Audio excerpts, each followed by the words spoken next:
এটা হচ্ছে bulb CC camera. এই সিসি ক্যামেরাটা কিভাবে সেটআপ করবেন আমি একেবারে সিম্পল কয়েকটা স্টেপ আপনাদেরকে দেখাবো, আপনারা খুব সহজেই সেটআপ করতে পারবেন। প্রথম কাজ হচ্ছে আপনাদেরকে লাইন দেওয়া, মানে এই সিসি ক্যামেরাটা আপনারা এইভাবে এই যে এরকম একটা প্যাচ হোল্ডার দেওয়া থাকবে, হোল্ডারের সাথে এইভাবে প্যাচ দিয়ে লাগিয়ে নেবেন। আমি বিদ্যুতের লাইনটা চালু করে দেব। তো আমি বিদ্যুতের লাইনটা চালু করে দিয়েছি। এখন এইখানে কিন্তু এক ধরনের ভয়েস রেকর্ড আসবে, একটু অপেক্ষা করবেন।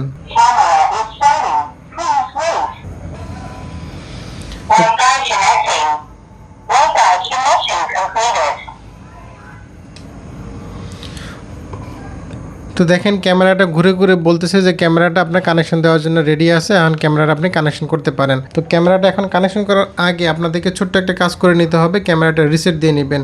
তো এইখানে রিসেট বাটন আছে, এই রিসেট বাটনে একটু চাপ দিয়ে পুশ করে ধরে রাখবেন।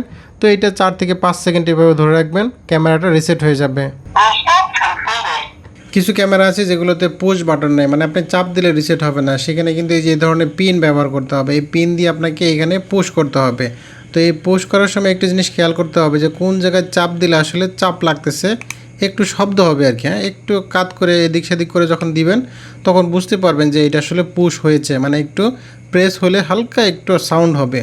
তখন আপনি এইভাবে 4 থেকে 5 সেকেন্ড অথবা 6 থেকে 7 সেকেন্ড ধরে রাখবেন। ধরে রাখলে কিন্তু এই ক্যামেরা কিন্তু আপনাকে একটা সিগন্যাল দিবে যে ক্যামেরা রিসেট কমপ্লিটেড। তারপরে আপনি পরবর্তী স্টেপ শুরু করবেন। তো রিসেট কমপ্লিটেড, এখন আমরা একটু অপেক্ষা করব। ক্যামেরাটা আবার চালু হবে, মানে আবার একটু এই ক্যামেরাটা ঘুরবে, ডানে বাঁয়ে ঘুরবে, উপরে নিচে ঘুরবে। এর আগে বলে নিচ্ছি এই ক্যামেরা কিন্তু।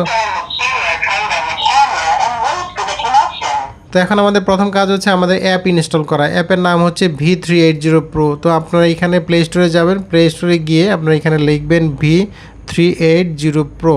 তো এইটা লিখে সার্চ দিবেন, সার্চ দিলে দেখবেন যে এরকম অ্যাপ চলে আসছে।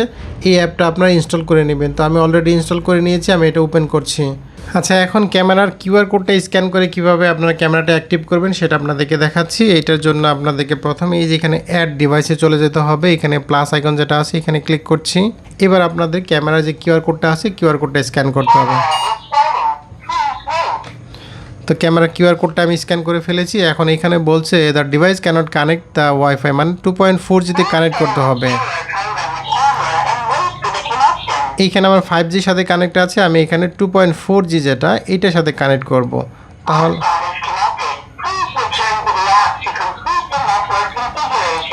এবার আমার এখানে ওয়াইফাই নেম এবং পাসওয়ার্ড দেওয়া হয়েছে এবং এখানে আমি কনফার্মে ক্লিক করছি। এবং এখানে বলছে যে আই নো, কি বলছে যে ক্যামেরা এই সামনে থেকে আপনাকে এই কিউআর কোডটা ধরতে হবে, এই ক্যামেরার সামনে ও যাতে দেখতে পায়, বুঝতে পারে। তো আমি একটু নির্দিষ্ট দূরত্ব থেকে এটা ধরছি, ক্যামেরাটা যাতে দেখতে পায় আর কি। এটা অনেক সময় একটু ঝামেলা করে, মানে ঠিক মতো এটা দেখতে পায় না, বা ঠিক মতো এই ক্যামেরার লেন্সটা কীভাবে সে এটা ম্যাচ করবে, এটা অনেক সময় একটু জটিলতা তৈরি হয় আর কি। একটু ডানে বাঁয়ে ধরতে হয়, অনেক সময় একটু কাছে থেকে বা দূরে থেকে ধরলে হয়তো ক্লিয়ার দেখা যায় না। ক্যামেরা এখনও চিনতেই পারছে না কিউআর কোডটা, মানে ক্যামেরার সামনে আসলে ধরা হয়নি ঠিক মতো। সে কিন্তু আমার এটা দেখতে পারছে, মানে আমার কিউআর কোডটা সে রিড করতে পারছে, এই জন্য এটা অ্যাক্টিভ হয়ে গেল। দেখেন ভিউ ডিভাইসে আমি ক্লিক করলে এখন কিন্তু আমি ডিভাইসটা দেখতে পাবো, আমার ডিভাইসটা কিন্তু এখন চালু হয়ে গেছে। তো আমি সেভে ক্লিক করছি, তো আমার ক্যামেরাটা কিন্তু অলরেডি এখন শো করছে।